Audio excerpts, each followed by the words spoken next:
Olá, muito bom dia, sejam bem-vindos a mais uma edição do nosso Jovem Pan Morning Show. A revista radiofônica aqui da Jovem Pan, abrindo mais uma semana. Jovem Pan Morning Show. Informação, prestação de serviço, entretenimento, tudo isso no papo dessa segunda, dia 6 de novembro de 2017. Sejam bem-vindos.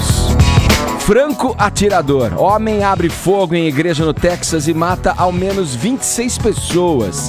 Saiba quem é esse sujeito identificado como Devin Patrick Kelly. Caciques em rota de colisão. Depois de Fernando Henrique Cardoso defender que o PSDB desembarque do governo federal, o presidente Michel Temer diz que o tucano age por razões eleitorais.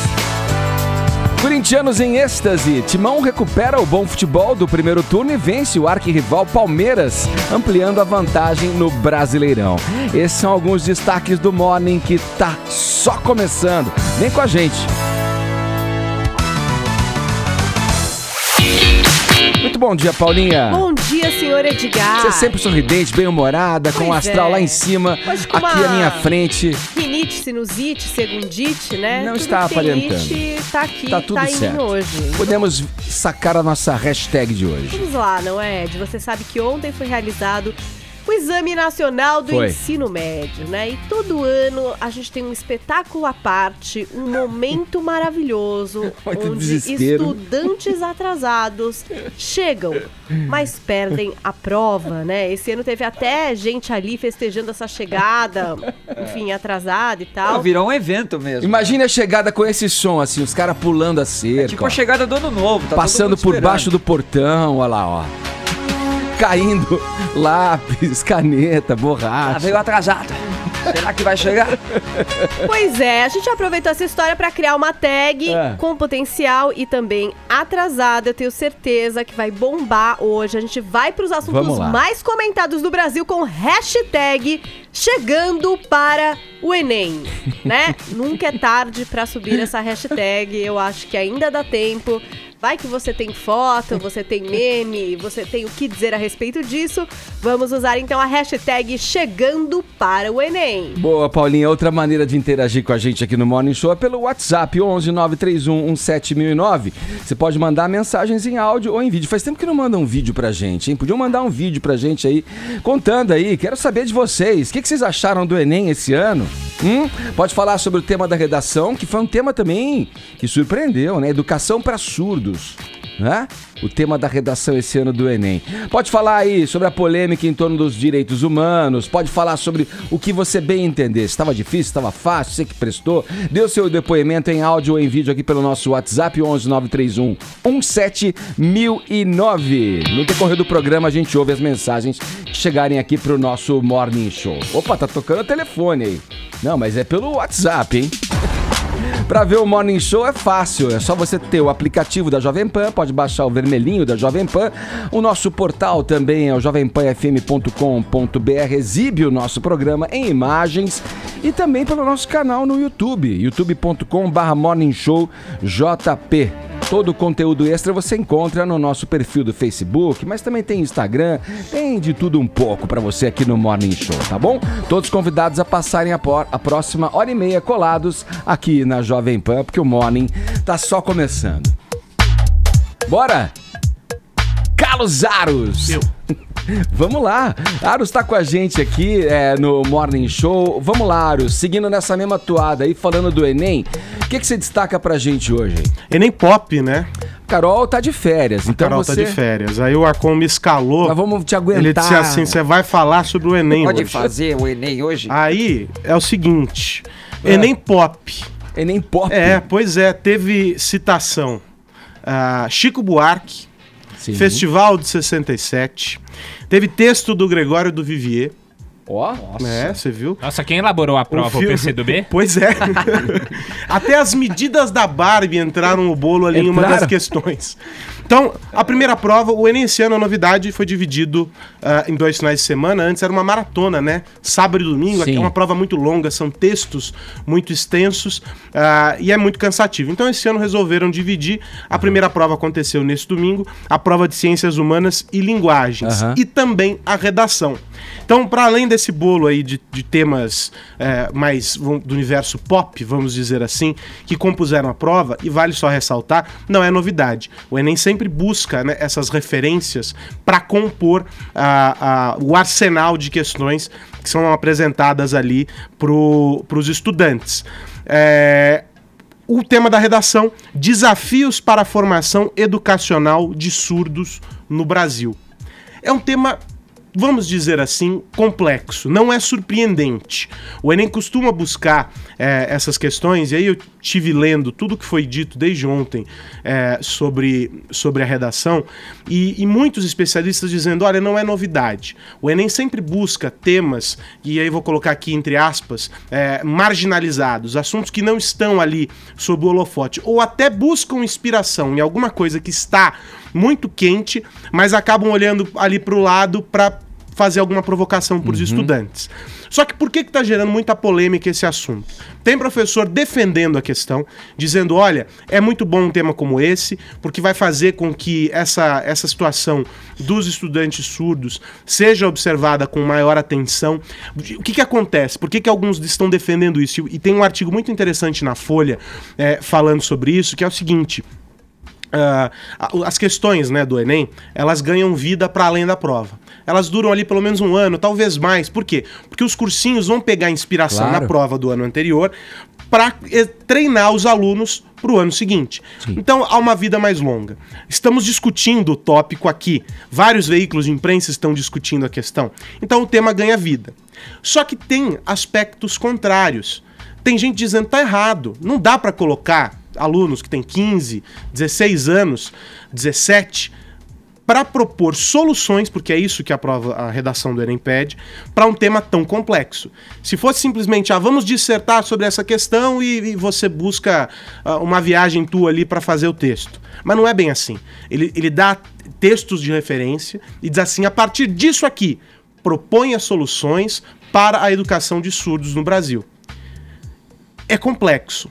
Eu ouvi a Cíntia Chagas, que é professora de português, é a nossa colunista aqui na Jovem Pan, e a Cíntia vem falando sobre os temas, ela aborda muito essa questão da redação ao longo da programação, e eu, quando procurei a Cíntia, achei que ela fosse defender. Eu falei, Cíntia, e aí? É surpreendente, não é? Ela falou assim, é péssimo. Vamos ouvir. O tema é um tema relevante, importante, que precisa ser discutido na sociedade brasileira, sem dúvida. Mas ele não precisaria ser discutido na prova de redação do Enem. Por quê? Porque ele exige um conhecimento extremamente específico e técnico para o desenvolvimento de uma boa redação. Eu acho que o Enem foi muito infeliz em escolher um tema tão específico. Ele poderia falar dos deficientes de um modo geral, mas dos surdos exigia muita especificidade do aluno.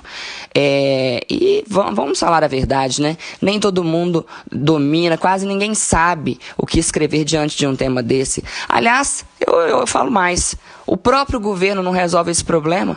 Um governo que negligencia a própria educação vai pedir para alunos de 17, 18, 16 anos achar soluções, porque o Enem obriga a dar solução. Então, eu achei de uma hipocrisia muito grande. Se o governo queria chamar a atenção para o tema em questão, que fizesse campanhas, não que o colocasse na prova de redação do Enem. Eu queria ouvir vocês, mas antes só vou complementar com algo que ela me disse depois, e que é pra gente parar para pensar. Ela diz assim, como professora, eu entendo as dificuldades para se educar, por exemplo, um aluno surdo. Ela falou, porque ela explicou lá que há 2 tipos de surdez, etc. E como cada um desses alunos percebe o processo de aprendizagem, os desafios, os obstáculos para cada um deles. Ela falou assim, muitas vezes mesmo com um tradutor na sala, é difícil, com um intérprete de Libras, é difícil para que a mensagem seja transmitida. O processo educacional é diferente. Como é que você coloca isso para alunos de 15 anos, para que eles proponham soluções ali? Então, essa é a defesa dela, é por isso que ela tem sido bastante crítica. Ela falou que desde ontem tá batendo muito nessa tecla com a crítica. O que vocês acham? E aí? Ouvindo ela dizer aqui, eu tendo a concordar com ela, mas eu fiquei pensando, enquanto você falava e discorria, né, defendendo a tese de que os assuntos das provas do Enem e da redação, especificamente, que é o que a gente está falando aqui, ganham vida própria. Exato. Eu fiquei pensando o seguinte, muitas vezes essas soluções mais criativas e as soluções mais simples saem com quem está distante, com quem não tem o compromisso de desenvolver algo. Então, quer dizer, uma boa ideia pode vir aí dessas redações para que depois as pessoas especializadas, as pessoas da área, desenvolvam e apliquem, se for o caso. E aí mas também propor agora, uma solução hermético, não né? quer dizer que tenha que achar Exato. uma solução. Era justamente então, eu acho isso que eu ia o dizer. desenvolvimento da ideia ali vale muito mais do que se de fato vai ou não propor alguma Agora, coisa o que ela concreta. fala aqui que o governo comunica mal não é novidade, Não, né? não, Porque nem um pouco. quando comunica Quem vai mal. discordar? E quando comunica também, você tem aí um grosso da população que não aprova esse governo, quer dizer, que nega esse governo. E há um outro ponto de vista, e a gente pode até buscar em discussões que estavam rolando sobre a história dos direitos humanos, de você ferir direitos humanos durante a redação e etc., que foi parar na justiça e até o ministro se pronunciou sobre isso, falando sobre a maneira como a prova vai ser corrigida, que isso não vai ser levado em conta da maneira como está, porque o Ministério é contrário à posição que está sendo defendido na Justiça. Enfim, há um imbróglio todo sobre isso.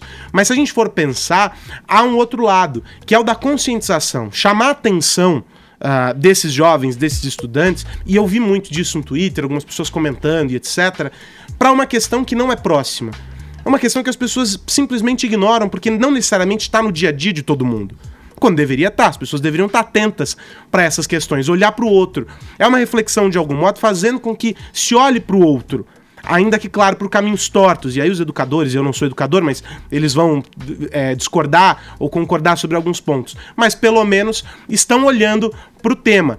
Agora, se esse é o melhor caminho, eu não sei, né, Tonholi? É o melhor caminho, Tonholi? Porque, Olha, pô, se você for criativo, qual que é o objetivo dessa redação? Olha, eu li a prova do Enem e me veio à memória aquela frase do Oscar Wilde, que a educação traz tudo para você, menos aquilo que vale a pena ser aprendido, né? Porque eu acho que, desculpa o pleonasmo, ao colocar o tema dos surdos, o governo fez ouvidos moucos a maior questão do país, que é a corrupção, né? Se desviar, desculpe o que eu vou falar, mas desviar para surdo, o país se acabando em corrupção. Aliás, os maiores corruptos do Brasil fazendo propaganda de seus partidos no horário obrigatório, com aquela pessoa fazendo sinal em libras. Estão tirando sarro de quem? E tem mais, eu acho o seguinte, o erro fatal do sistema educacional é sempre o seguinte: você exige que o candidato responda exatamente a interpretação que o proponente da questão teve. Então, por exemplo, nessa prova do Enem, tem uma pergunta sobre um conto do Machado de Assis, que aliás eu adoro, chamado A Causa Secreta. Eles colocam ali 10, 12 linhas sobre a causa secreta e perguntam: o que o personagem Fortunato quis dizer com isso? Eu li 4, 5 vezes e cada vez que eu li, eu tinha uma interpretação de uma questão diferente. É um absurdo. Mande o aluno fazer uma micro-redação sobre o que ele interpretou do texto, mas não convide o aluno a pensar exatamente, claro, nas questões de humanidades, o que o proponente da questão quer. Isso é emburrecer o aluno. E isso não é só no Enem, né, Tonholi? Todos os vestibulares atuam dessa maneira, a escola faz assim. Fugindo das ciências exatas, por que você tem que ter uma interpretação só sobre um texto, aquela que o proponente está fazendo? É você fazer guinea pigs, é você fazer cobaias. Deus me livre. Colocasse para o aluno, interprete em 5 linhas o que Machado de Assis quis dizer e não responda o que eu quero que você responda. Que é isso? E outra coisa, essa questão do surdo, pelo amor de Deus. O país acabado em corrupção, você vai...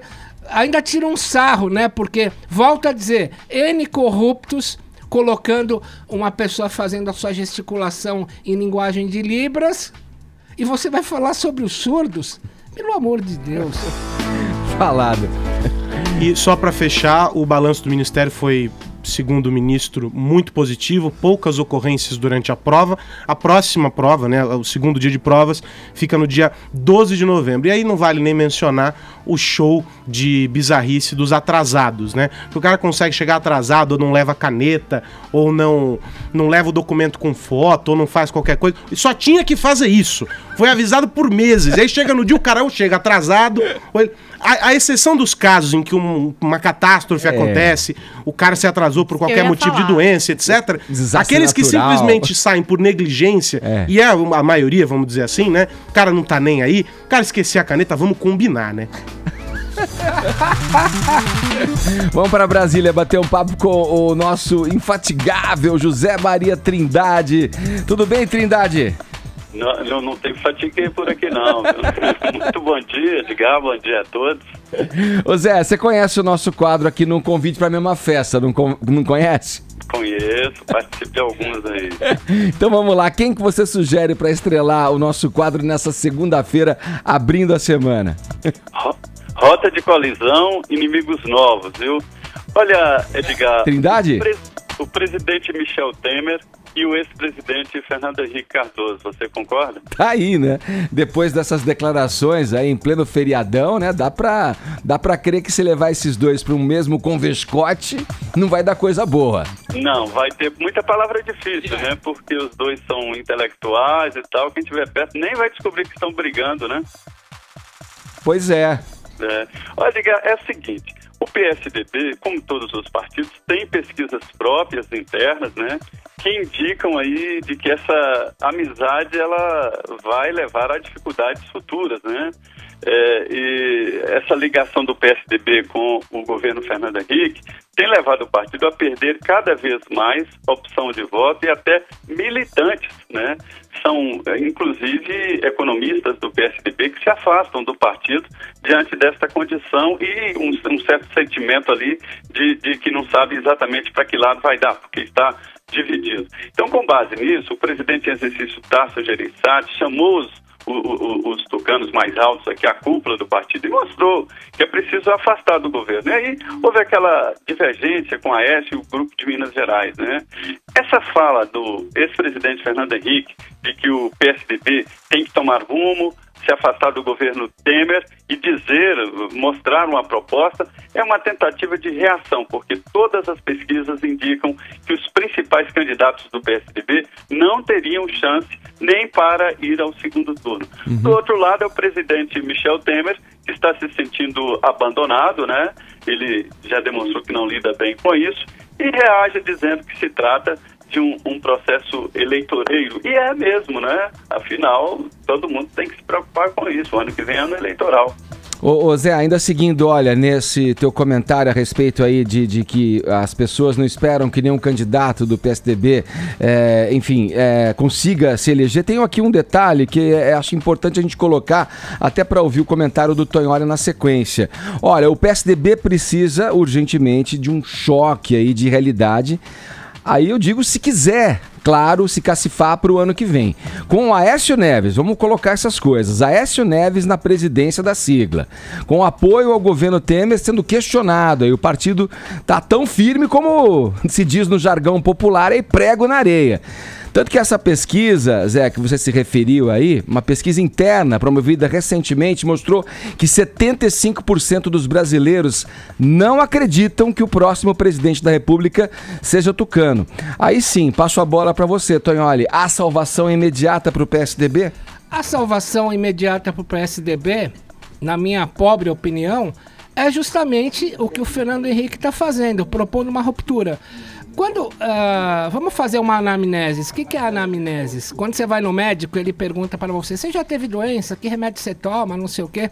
Anamnese vem do grego, é bem bonita a tradução, que quer dizer anamnese todos os dias da minha vida. Então vamos fazer uma anamnese rápida e recente do PSDB. A grande ruptura em qual o PSDB sai de cima do muro é quando... A questão de 2 meses, o Tasso Gereissati faz aquele vídeo que vai numa quinta-feira, pouco antes do Jornal Nacional, um vídeo de quase 15 minutos, em que ele fala que o Michel Temer usa o termo de seu governo é o presidencialismo de coalizão. É um termo que ele roubou do cientista político Sérgio Abranches. E naquela propaganda eleitoral obrigatória, o Tasso Gereissati fala que o PMDB é o presidencialismo de cooptação. Ali a gente teve a grande ruptura. Óbvio que o Fernando Henrique foi na linha do Tasso Gereissati, enquanto o Temer foi na linha do Aécio, tanto que hipotecou total solidariedade para que ele voltasse para o Senado. A questão é o seguinte, nós vamos entrar agora num sistema de rupturas em todos os cantos. Talvez a alvíssara, o anúncio mais evidente de que a política vai entrar em novas polarizações foi quando nesse fim de semana a deputada Manuela Dávila do PCdoB anunciou sua candidatura à presidência da República. Lembrando que desde 89, quando Lula perdeu para o Collor naquele 17 de dezembro de 89, o PCdoB apoia firmemente o PT. Então o que está acontecendo? Há uma ruptura do PCdoB lançando candidatura própria. Por outro lado, o PSDB também quer fazer essa ruptura. Então essa polarização, eu acho que ela fica mais evidente na capa da Veja desse fim de semana, em que você colocou de um lado o Bolsonaro e do outro lado o Lula, chamando a que partidos de centro tomem uma posição. E essa posição começa a ser tomada. O curioso é, a esquerda vai se polarizar, a candidatura da Manuela Dávila do PCdoB é uma evidência disso. E 2, o Fernando Henrique propondo a ruptura, ele vai falar, não queremos saber desse governo que apoiou o Aécio. Então, o que a gente tem de daqui para frente a ver é uma polarização dentro das polarizações. Então, o Fernando Henrique é o canário na mina de carvão, né? Você bota um canário na mina de carvão, quando vaza gás ele morre primeiro, ele que dá o sinal. Então, o Fernando Henrique está dando um sinal de que a ruptura é inevitável para você ter um DNA, uma identidade política, o que o PSDB até agora não tem. Fala, Trindade. Olha, essa polarização mostra, inclusive, que o Aécio sai enfraquecido, né? O Fernando Henrique sempre apoiou o Aécio, ele chegou à presidência, inclusive, com apoio de Fernando Henrique, e essa disputa entre Minas e São Paulo, né? Minas unida ali com o Centro-Oeste e São Paulo com o Norte e Nordeste, né? Mostra que o Aécio está enfraquecido. E essa polarização, Tonholi, ainda não aconteceu e está todo mundo aqui desorientado exatamente por conta, um com saudade do outro. O PSDB com saudade do PT, né? E o PT com saudade do adversário PSDB. É isso que provoca essas divergências todas. Agora, o rompimento do PSDB, ele é inevitável. O partido vai fazer isso, o debate é quando isso vai acontecer, né? Esperavam que isso acontecesse no ano que vem, mas acham que já será tarde demais. Valeu, Trindade. Obrigado pelas suas informações. Ótima semana de trabalho para você aí em Brasília. Bom dia. Vamos girar o assunto. Mais um astro de Hollywood está sendo acusado de assédio sexual. Dessa vez, o bicho pegou pro Steven Seagal. Paulinha. Ô, Edgar, esse enunciado aí tá pronto, eu só vou trocando os nomes dos atores. Pois é, pois é, tá, né? a fila, gente tinha falado a aqui, fila tá aumentando. Essa lista tende a aumentar porque as pessoas se sentem encorajadas agora a falar sobre isso, né, Ed? Então vai o pessoal e vão surgindo outras pessoas acusando os que já estão envolvidos nesses casos, né? Outros nomes vão surgindo. Muitos. Caramba. E dessa vez... Quais são os detalhes desse? Então, a atriz Juliana Margulies, que é a protagonista de The Good Nossa, ela Wife, que uma denunciou. série de sucesso, ela também é a produtora executiva dessa série. Muita gente reconhece até pelo rosto, né? Ela também fez ER, então é um rosto bastante conhecido até dos brasileiros. Essas séries fizeram muito sucesso por aqui. Ela participou de um programa de rádio na sexta-feira e foi ali que ela contou que quando ela tinha 23 anos e estava em início de carreira, uma produtora de elenco marcou esse encontro com o Steven Seagal à noite. Enfim, ela compareceu, chegou lá, ele estava sozinho. E aí parece, Edgar, que até ele estava armado e fez questão que ela visse, né? Que ele ali tinha uma arma e tal. Ela não deu muitos detalhes do que aconteceu ali, mas ela disse que ficou muito nervosa, que nunca tinha visto uma arma antes na vida e que ela não foi estuprada, que não foi machucada, mas que até hoje ela nem sabe explicar como é que ela conseguiu sair daquela situação, sair daquele quarto em que ela estava sozinha com o Steven Seagal. E aí ela diz que isso meio que a preparou para depois nunca mais cair nessa cilada desse encontro no quarto. Então, até o Harvey Weinstein parece que marcou com ela uma vez uma reunião, quando ela soube que ia ter meio um teste de cena, uma coisa que ela achou um pouco suspeita, ela não compareceu. E numa segunda vez que ele marcou também com ela obrigou a assistente dele a ficar junto com ela. Então ela chegou lá no quarto de hotel, ele tava naquele modus operandi de tá de roupão. Ela falou que observou que ali tinha um jantar meio posto para 2 pessoas, meio à luz de velas, mas ela obrigou a assistente dele a ficar. Ela disse que ele olhava para ela com umas caras tipo, vai embora, mas ela ficou. E aí ele falou assim, não, só te chamei aqui para dizer que seu teste foi muito bom, tchau. E ela não pegou o papel para esse filme com o Harvey Weinstein. E aí também tem uma outra denúncia que apareceu contra o Steven Seagal no Hollywood Reporter, de uma atriz chamada Lisa Guerreiro, que diz que foi assediada por ele em 1997, também sem muitos detalhes, e o Steven Seagal ainda não comentou as acusações. Então é isso, Ed, acho que as pessoas estão se sentindo encorajadas para vir a público e contar suas histórias, e a tendência é que a gente ouça outras e outras e outras, e quem sabe outras terríveis histórias de assédio, porque é isso que a gente falou aqui a semana passada. Infelizmente, parece que fazia parte da mecânica mesmo da indústria do entretenimento nos Estados Unidos, esse tipo de coisa, esses encontros aí. Complicado, né? Complicado. Vamos lá. Aqui no Brasil, né, nós tivemos um caso recente que foi do Zé Maier. E o Zé Maier verdade. ainda faz parte, né, do casting da Globo.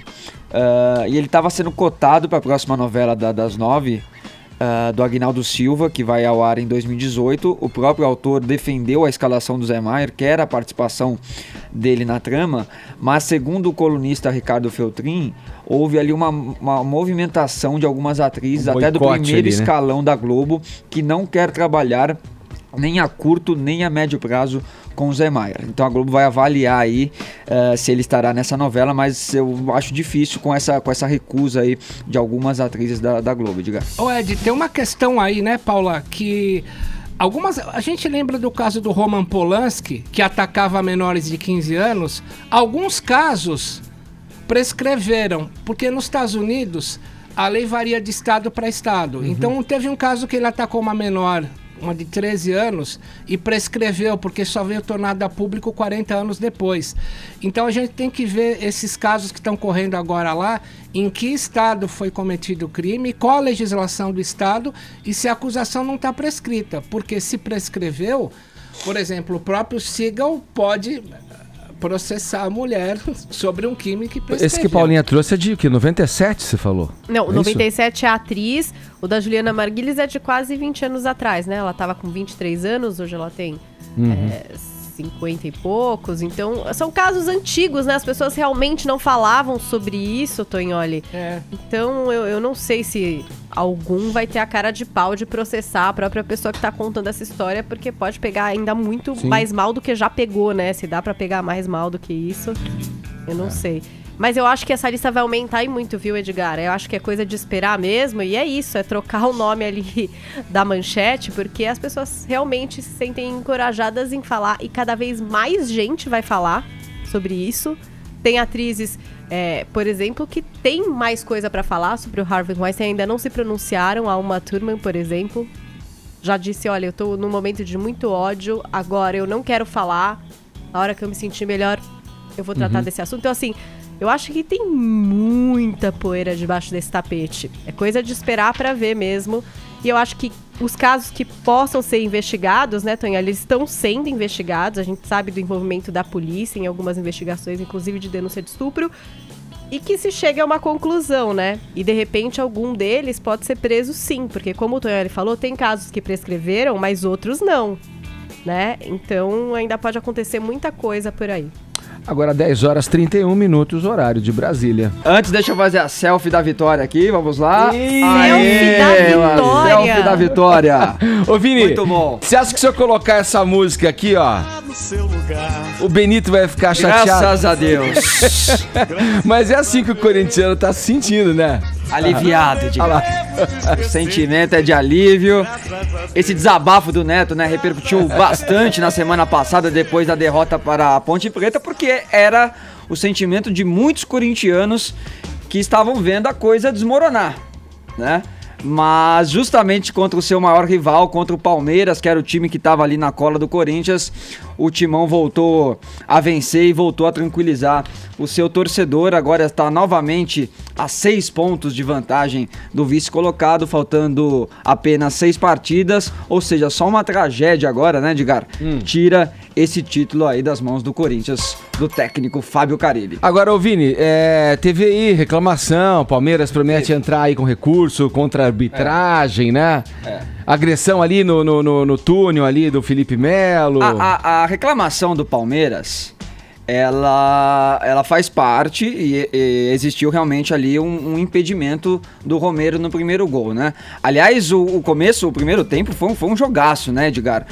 Foi bom mesmo. Do primeiro gol do Corinthians até o terceiro, né, que foi o 3-1, foi tudo ali num curto espaço de tempo, foi realmente emocionante. E o primeiro gol do Corinthians, o gol do Romero, estava impedido, ele estava um peito à frente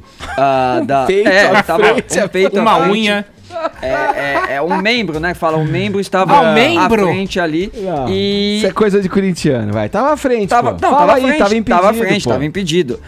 Agora, teve que utilizar ali, né, o tiratema da Globo, né, pra saber se tava ou não, mas isso não interessa. O que interessa é que realmente estava impedido, então é válida a reclamação do palmeirense. Mas que eu acho que deveria reclamar mais da postura de alguns jogadores ali do Palmeiras que prejudicaram ainda mais a atuação do time, como Egídio, como Mike, como Edu Dracena. Palmeiras não fez uma má partida, mas o Corinthians entrou para uma decisão de campeonato. Essa foi a diferença. O Corinthians entrou com sangue nos olhos, sabendo que era uma vitória realmente fundamental para o time não se perder de vez no Campeonato Brasileiro. E manteve 6 pontos do segundo, que é o Santos, né? Que agora é o Santos. E o Corinthians, diferente do Palmeiras, se o Santos empatar em número de pontos com o Corinthians, não tira a liderança do Corinthians. Ou seja, o Corinthians pode perder até 2 jogos aí destes 6, que ainda fica com o título se vencer, obviamente, as outras 4 partidas, né, Edgar? Vamos relembrar o gol aqui? O impedido? O gol do Romero, o gol impedido do Romero. Frente, Rodriguinho, bateu cruzado no gol do Corinthians, Romero bateu, gol!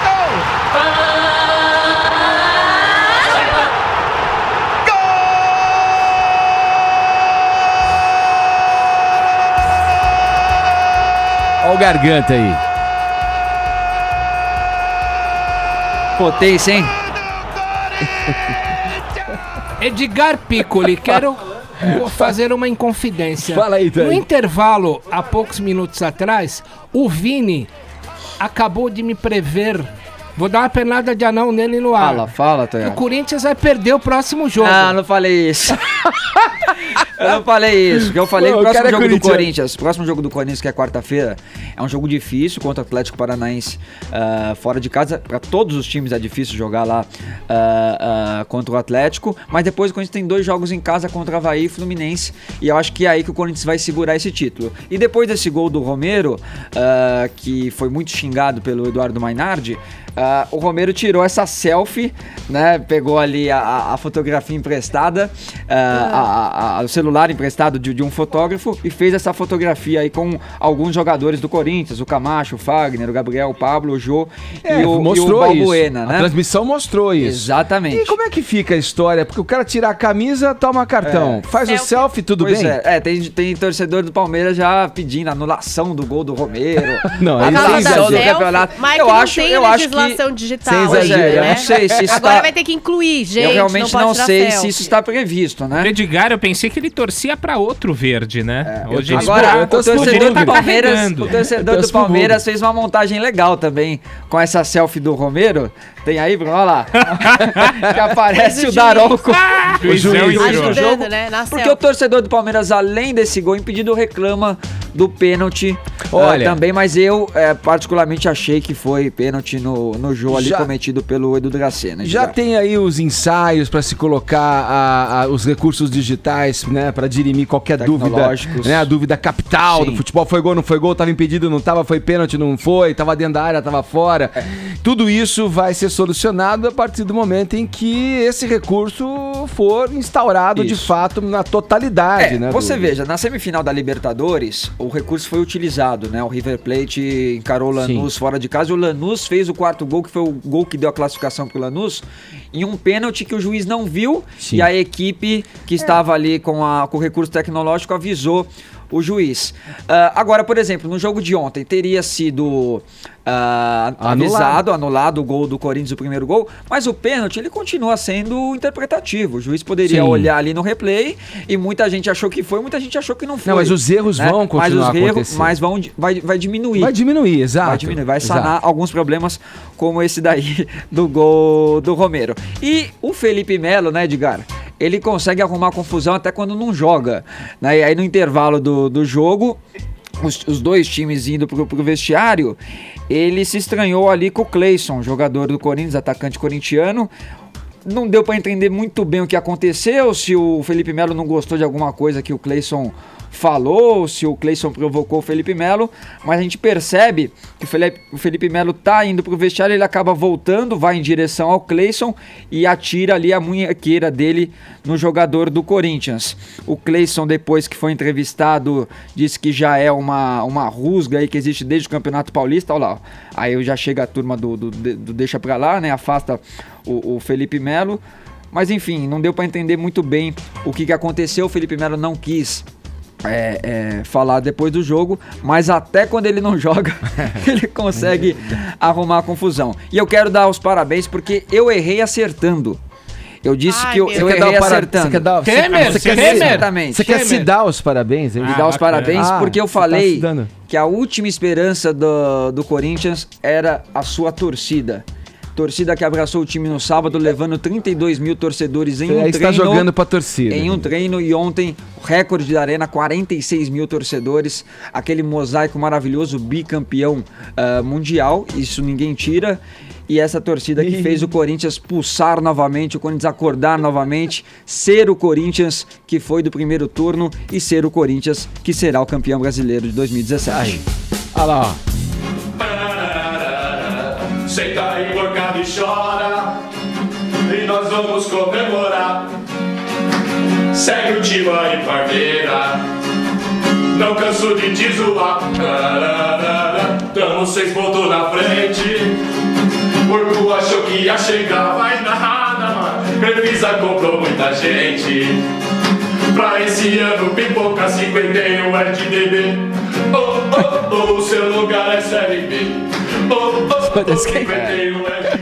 Essa aí é o pessoal da turma do canal Vilinha, que faz umas paródias bem legais aí, os corintianos. Eles brincam também com alguns palmeirenses. É aquela zoeira bacana, aquela zoeira legal do futebol. Faz parte, é um clássico E ontem eu achei que foi um jogaço digno de um Corinthians e Palmeiras mesmo. E como o Tonholi falou, a gente ficou apreensivo até o final, né, Tonholi? Porque tava 3-1, de repente o Palmeiras faz um gol e aí acaba ficando aquele sofrimento. No último lance, quase que o Palmeiras empata. Então foi um jogo emocionante. Eu vou confessar, Vini, eu pari o colo. Foi difícil. Ô, Vini, a gente poderia fechar esse bloco com chave de ouro aqui, pegando 2 nomes do nosso cast.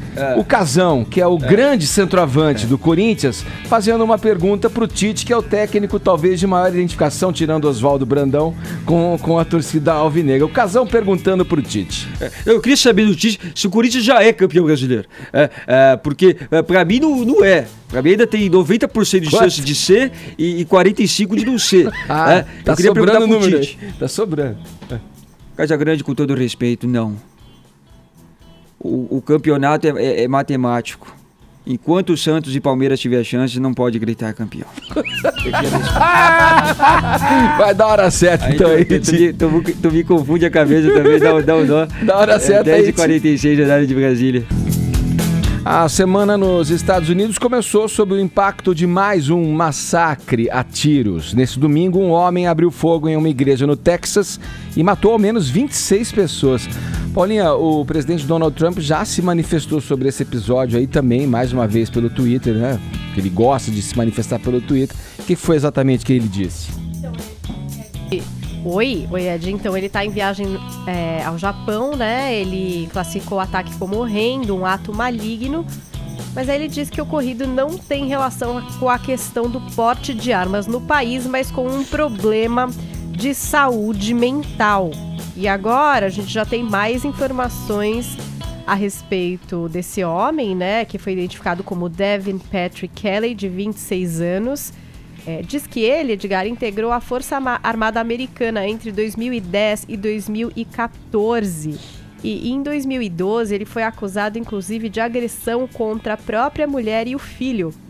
E aí ele foi julgado por um tribunal militar e condenado a 12 meses, né? E foi dispensado da instituição em 2014 por mau comportamento. Nesse ataque, pelo menos 26 pessoas mortas, a gente tem mais 20 feridos, então esse número pode aumentar, né? Chegou a se falar em 27, mas aí parece que fecharam em 26 mortos até agora. O ataque aconteceu na primeira igreja batista de Sutherland Springs, no condado de Wilson, perto ali de San Antonio, no Texas.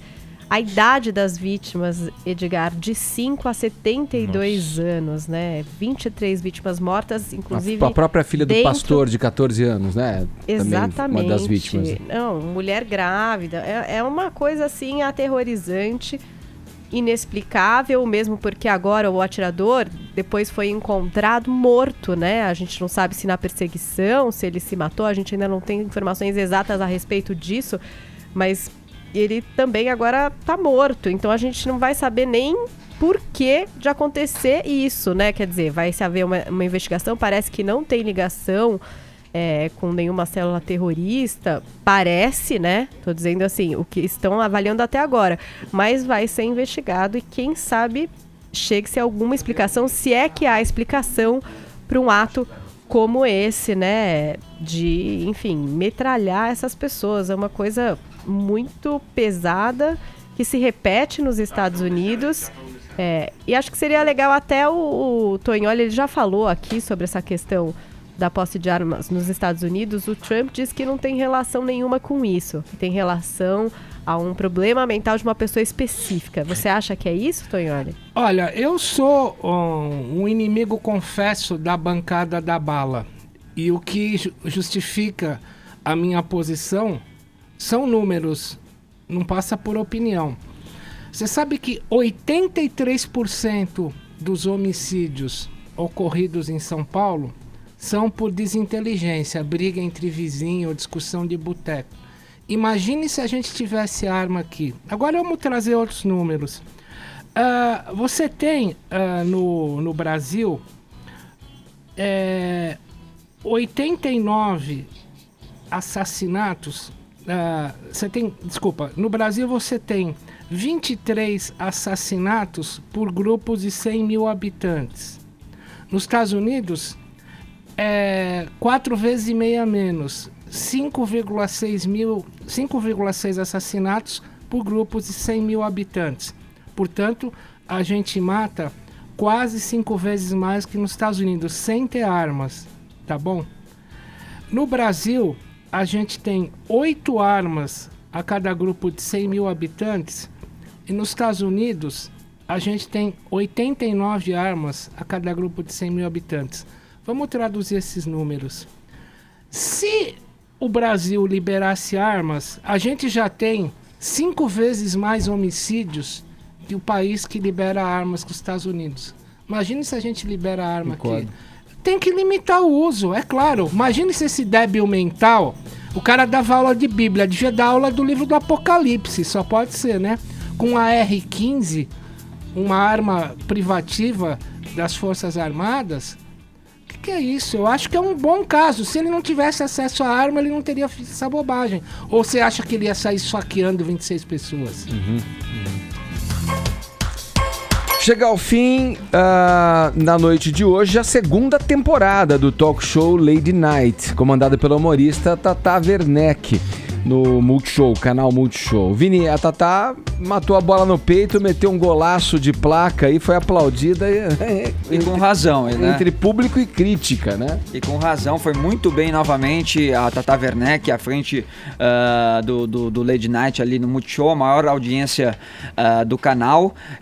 O programa já está confirmado para 2018. Nessas situações, por exemplo, quando o programa vai mal, tudo fica aquela dúvida, né? Vai ter, não ter, mas o programa é um sucesso. Como é que funciona aí? Já programa a terceira temporada? Já começa a se gravar? Dá um tempo? Como que é? Na verdade, agora vai dar um tempo, porque a Tata tá sendo muito solicitada, né? Inclusive pelo Morning Show. Inclusive por nós aqui, né? Já falou que vem, né, Paulinha?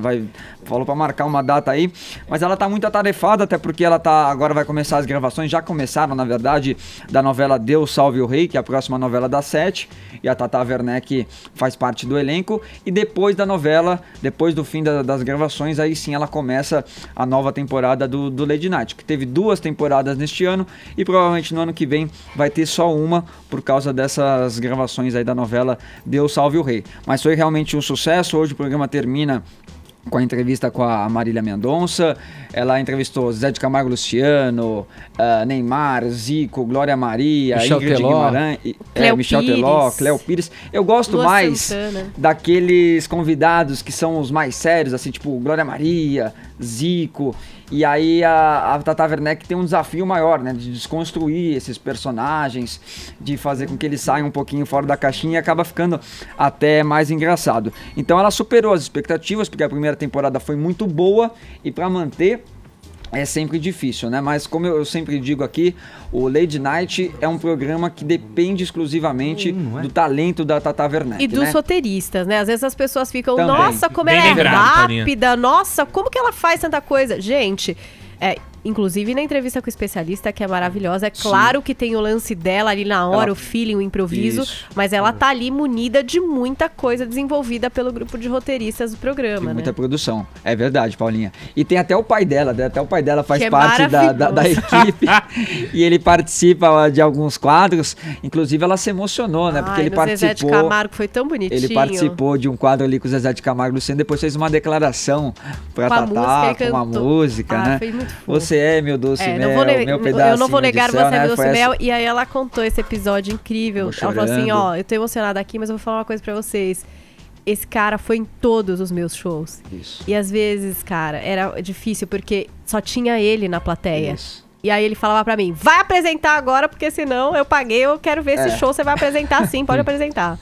É Foi bem difícil, bacana né? O mesmo. começo, as pessoas não esquecem, quer dizer, a gente esquece, acha que ela tá lá, já na Globo, já era, né? Isso. Mas ela não. E ela tem um outro programa no Multishow também, que é o Tudo Pela Audiência com o Fábio Porchat.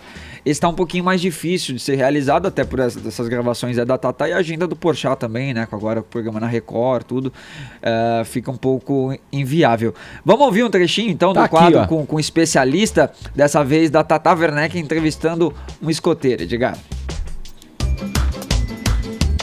Eu estou numa floresta E eu sou um cara escoteiro, mas tenho um surto porque bebo demais, o senhor permitiu. Nisso, um grande urso abaixa suas calças, pega seu saco e começa a fazer o barulho de um tamborzinho com os dedos e tocar os sinos perto de suas bochechas. Você sabe que se negar aquele dedilhado no seu saco, vindo pelo urso, pode assustar a criança e ser comido pelo urso. O senhor prioriza a vida do urso, prioriza a sua vida, prioriza o seu saco ou prioriza aquelas crianças? Que o chefe escoteiro, ele precisa ter um autocontrole muito grande para tomar decisões acertadas em condições adversas. O urso voltou, ele está armado agora, ele põe uma arma na sua cabeça, trouxe um outro grande urso e um tigre inteiramente pintado com as manchas de Romero Brito. Ele abaixa a sua calça e abaixa a calça do seu parceiro. As crianças estão desesperadas, ele diz, ou eu abro a sua bunda e grito, o urso chegou, ou as crianças ficarão traumatizadas. Você faz a vontade do urso, toca essa canção com a trombeta, ou prioriza a vida daquelas crianças. Então, vou ter tranquilidade para poder lidar com as crianças e fazer com que elas... Tá aí. Aí a tranquilidade do escoteiro, né? Em responder as perguntas malucas aí de Tata Werneck, que também tá apaixonada, viu, Edgar? Pelo Rafael Witt, ator global, e estão planejando até casamento. Foi bonitinho a declaração dela. Foi incrível, ele, né? Um post no Instagram, ele dormindo com um dos cachorros, ela é apaixonada por bichos, né? Talvez fosse um urso, não sei. Ele que é 12 anos mais novo do que a Tata Werneck, e ela não se cansa de falar isso, né? Isso. Como ele é um cara que, apesar da idade, ensina demais pra ela o tempo todo. Tem muito a ensinar este homem. Ela fala até que ele é meio disfarçado, né? É um velho numa alma de criança, uma coisa assim. Que ensina muito pra ela. Amor, bonitinho. Tata, vem no Morning. Vou falar com você por DM hoje. Agora 11 em ponto, horário de Brasília. O advogado Cristiano Zanin, que defende o ex-presidente Lula, disse que o ministro Luiz Fux, do Supremo Tribunal Federal, fez um pré-julgamento do petista numa entrevista à Folha de São Paulo desse domingo. Nessa entrevista, Fux afirma que não vê sentido em candidatura de políticos contra os quais haja uma denúncia judicial. O ministro ressaltou que se um presidente em exercício é afastado ao ser denunciado, não há lógica em candidato denunciado na justiça concorrer ao cargo. Segundo Zanin, Luiz Fux desafia, aspas aí dele, desafia um ordenamento jurídico internacional ao prever que a candidatura seja barrada pela existência da denúncia, fecha aspas. E aí, Tonholi? Bom, tenho o maior respeito pelo Zanin, é meu amigo pessoal, veio aqui há pouco tempo na Jovem Pan, numa sexta-feira, ficou uma manhã aqui, mas eu acho que ele está equivocado. Ele convoca o artigo 25 do Pacto Internacional de Direitos Civis, falando que ninguém pode emitir juízo de valor numa corte superior sobre acusações infundadas. Agora, vamos falar sobre esse termo acusações infundadas. A gente tem, no Código do Processo Penal, classicamente, duas posturas. Em latim é indubio pro societate, quer dizer, na dúvida, eu te denuncio a bem da sociedade, que é o que o Ministério Público usa. E a outra é indúbio pro réu. Na dúvida, absolva o réu. Nós temos o STF muito claramente dividido, armagedonicamente dividido nessa questão. Por exemplo, o ministro Gilmar Mendes costuma adotar uma teoria de um filósofo do direito italiano chamado Luigi Ferrajoli, uma teoria dos anos 60, que chama a teoria do punitivismo, que ele acha que o Estado pune muito. Por isso o Gilmar Mendes manda soltar o Zé Dirceu, por isso o Gilmar Mendes vai contra o Marcelo Bretas e não manda o Sérgio Cabral para uma prisão federal. Ele vai mais na linha do indúbio pro réu. Na dúvida, deixe o réu na boa. Já o ministro Luiz Fux, ele propende mais a teoria do Ministério Público, que é, traduzindo no mal português, na dúvida atire, indúbio pro societate, na dúvida o cara é culpado. Então eu acho que a posição do Fux é clara do jeito que ele vota, sempre foi muito clara. Agora, você convocar como o Zanin convocou o artigo 25 do Pacto Internacional de Direitos Civis, falando que o Fux emitiu uma opinião sobre teorias infundadas, o que o Ministério Público fez não é infundado. Claro que na condição de advogado Lula, o Zanin tem que colocar o Ministério Público em xeque, e tem feito isso muito bem. Agora, o Zanin sabe muito melhor do que eu e do que todos nós de que o Supremo é dividido. Ainda bem que o Supremo é dividido, porque uma democracia é feita de colisão de partículas, de colisão de posturas. Eu acho que o Supremo tem mostrado isso. Eu não esperaria outra coisa do Fux, haja vista como ele tem votado, e eu não esperaria outra coisa do Zanin. Vamos girar aqui no Morning Show, vamos falar agora ao coração dos fãs da trilogia O Senhor dos Anéis. Paulinha, vai virar série ou não vai? Cara, disso aí tá mexendo mesmo com o pessoal. Você sabe que eu postei isso no meu Twitter, foi uma nota da Variety, que é especializada em cinema, em séries, e o que eles contam é que a Warner Bros., que é detentora dos direitos para filmes, os herdeiros do Tolkien, do autor, né, e também a Amazon Studios, encabeçada pelo Jeff Bezos em pessoa, estariam negociando aí os direitos para uma série baseada na trilogia Senhor dos Anéis. E eu postei isso daí no meu Twitter, e, cara, muitos e muitos fãs falaram, pelo amor de Deus, não mexe com isso, sabe? Assim, não mexe com isso, não vamos fazer mais nada, já deu tudo certo, fora o Hobbit, que ninguém gosta muito, quem é muito fã do Tolkien acha que o Hobbit foi já um tiro fora. Deixa como tá, sabe aquela coisa? Já foi feito o que foi feito, o filme, os livros, tá tudo certo. Agora, não estraga é um projeto fantasia. ousado, né, Edgar? E tem realmente muitos fãs. Eu acredito que vai ser levado sim pra frente pela Amazon, se der certo. Eu acredito que uma série dessa vai ter um apelo mundial, porque é uma trilogia lida no mundo inteiro, filmes que foram assistidos no mundo inteiro, que foram premiados. Eu acho que tem muito pano pra manga, inclusive pra fazer uma série. Agora, se vai ser boa ou ruim, aí já é outra história.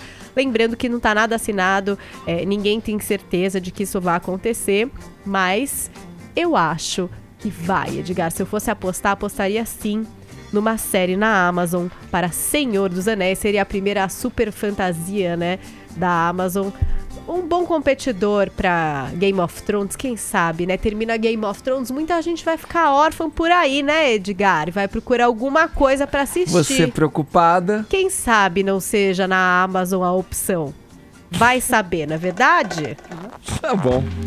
Aqui na nossa hashtag, né, o tema hoje é o Enem, Paulinha. Como é que estamos aí? Olha, os melhores memes da história deste país estão sendo postados agora na hashtag Chegando para o Enem, que inclusive está, sim, entre os assuntos mais comentados do Brasil. Estamos na quarta posição, isso quer dizer que tem prêmio hoje aqui nesse programa. Eu não sei como traduzir memes em palavras, mas tem gente correndo, tem gente praticando contorcionismo, tem muita coisa acontecendo por aqui. E o pessoal tá bem dividido em relação à redação, Ed. Muita gente achou estranho. Mas muita gente achou bom também. Muita gente achou tranquilão. Trazer o assunto, discutir. Esse pessoal vai tirar 10 na redação do Enem. Apenas acho, não sei. Aqui no WhatsApp o tema também é o Enem. Vamos ver o que os nossos ouvintes, vamos ouvir o que eles estão falando pra gente aqui. Aqui é Leandro de Belo Horizonte. Eu acredito que o governo tentou sair pela tangente com essa infeliz redação, título de redação. Porque é uma matéria específica, que a pessoa tem que ser pedagogo e especializado no setor dos cegos, do deficiente visual, para poder opinar. O leigo não tem condição mínima de poder fazer uma redação indicando quais são os problemas. Acho uma falta de despreparo e uma tremenda fugir do assunto. Bom dia, Morning Show. Eu sou professora de língua portuguesa e achei o tema da redação deste ano muito complicado para alunos desenvolverem. Inclusive, até nós, professores, estamos iniciando essa discussão e é um tema bastante complexo. O MEC quer inclusão, mas não diz como iremos fazer essa inclusão. Eu sou Maiara de Currais Novos, Rio Grande do Norte. Olha aí, pronto. É polêmico, né? A gente teve aí a professora falando, você vê se é difícil para os professores ainda. O assunto está sendo debatido, imagina para o aluno. Eu acho que... a minha posição ia depender muito da minha nota. Caso fosse boa, eu diria, nossa, esse tema foi excelente, que grande escolha. Caso eu fosse mal, eu iria contra e diria que foi um tema tendencioso e muito ruim. Mas o Tonholi fez uma observação, acho que muito certeira aí, né? A questão da escolha do tema é um tema muito mais urgente e importante. Você até comparou com a questão da corrupção, né? Frente a esse tema que é muito específico ali, requer um conhecimento técnico, até para alunos jovens desenvolverem e darem soluções, fica realmente complicado. Que os surdos não me ouçam, mas o que eu quero dizer é, tem tema muito mais gritante para que a gente forme as novas gerações. São as novas gerações que vão passar o nosso país a limpo. É óbvio. Pô, eu dou aula há 25 anos. Acho que o mais premente para eu trazer hoje para as novas gerações, sobretudo de comunicadores, é o que vamos fazer para combater a corrupção e tirar esses dinossauros que ficam fazendo esses acordos espúrios para se manter no poder, cada hora um.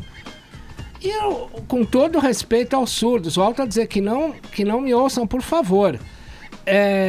Não é um tema premente da brasilidade. Passar o Brasil a limpo não passa por esse tema. Eu não sei quem inventou isso do Enem, mas pelo amor de Deus, vaze pelo Enem, vaze da minha frente pelo Enem. Agora 11h16, horário de Brasília. Já na reta final do Morning Show dessa segunda-feira, a gente fala sobre um casal que no fim de semana quebrou a internet. Estou me referindo a Fátima Bernardes e Túlio Gadelha. É isso, Vini? Ele mesmo, que teve o verdadeiro... Túlio Gadelha. Teve o verdadeiro encontro com Fátima, né, Edgar? Túlio Gadelha. E olha... Boa, Tonholi. Parece... Tonholi fazendo escola, tô aprendendo um pouquinho, né? Agora, já vasculharam a vida do cara, né? Até porque essa notícia, ó, na semana passada, né? Repercutiu bastante aí nas redes sociais. E aí queriam descobrir quem que é o tal do Túlio Gadelha, né? Quem é Túlio Gadelha? Aí descobriram o seguinte, ele tem 29 anos, então 25 anos a menos do que a Fátima Bernardes, é pernambucano, se conheceram em agosto no Recife, viajaram e ele tava namorando, a Fátima foi fazer uma palestra no Recife. Se apaixonou. Aí eles se conheceram, se apaixonou, largou a outra namorada, ficou com a Fátima. Não. Viajaram em outubro nas férias dela, né? Ele dá aula de história em um projeto social e já se candidatou, Edgar, duas vezes. Caramba. Em 2012. Você tentou a vida política? Pois é. Em 2012 a vereador. Teve 1.471 votos. E partido? Isso aí, e 2014, a deputado federal com 3.495 votos. O partido dele é o PDT, né? Ele é filiado ao PDT, mas ele não ganhou nenhuma aí dessas eleições. Ufa, Fatiminha. Pois é, escapou, né? E ele é um cara engajado aí bastante também nas redes sociais contra o governo Temer, né? Tem essa foto dele aí lá no Congresso Nacional. Com cartaz diretas já, tem outras fotos também dele colocando... Nossa, o pessoal deu print das fotos. A hashtag Fora Temer. Não, vasculharam a vida aí do Túlio Gadelha, que é o novo namorado da Fátima. E hoje, logo nessa manhã de segunda-feira, eles se declararam aí pelas redes sociais também, os dois colocando fotos aí. A Fátima colocou uma foto com ele, os dois andando de bicicleta, né? Escrevendo ali palavras bem bonitas. O Túlio Gadelha também colocou uma foto deles no Facebook, escreveu: eu e o meu caminho vai ser teu caminho, encontraremos a felicidade. Ai, faço votos, eu torço pelo amor sempre. Pois é. E o que estaria pensando agora William Bonner, Tonholi? William Bonner foi meu colega de classe, fomos muito amigos, o apelido dele era Billy lá na ECA. Agora, você sabe, vocês me desculpem, mas nos Estados Unidos você não pode falar Bonner.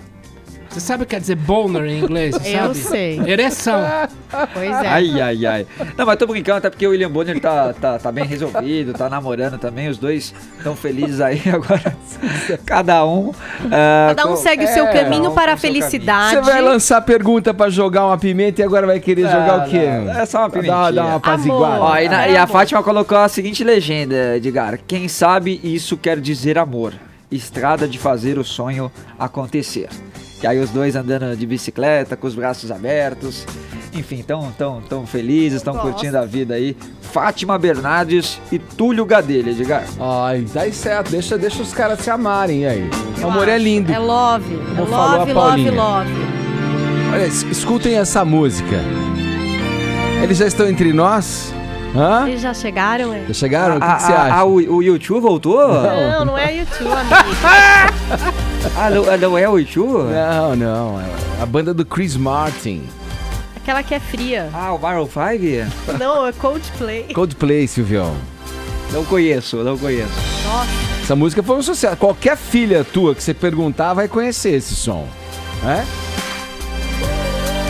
Esse é o Coldplay, é isso? É o Coldplay. Você achava que era Rolling Stones, né? Mas não é. Você vai no show, Paulinha? Não, eu não vou. Mas sabe que eu sempre fico triste de não ir? Eu adoro Coldplay. As pessoas têm mania de falar mal dessa banda, que já emplacou tantos hits, já embalou tanta depressão que eu já tive nessa vida, tanto balão que eu já tomei.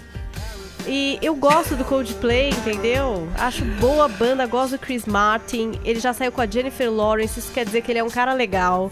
Foi casado com a Gwyneth Paltrow. Eu adoro essa banda. Olha aí. Pessoal, para de implicar com o Coldplay. Eles jogam coisa colorida no show, sabe? Animam a galera. E pra que é show se não é pra isso?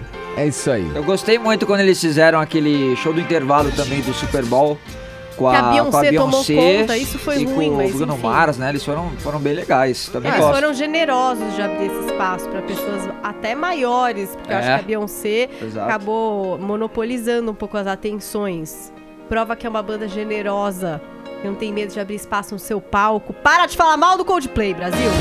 Eu tô colocando aqui alguns hits do Coldplay enquanto vamos falando. Afinal de contas, a banda se apresenta amanhã e depois em São Paulo, no Allianz Parque. E no dia 11, na Arena do Grêmio, lá em Porto Alegre.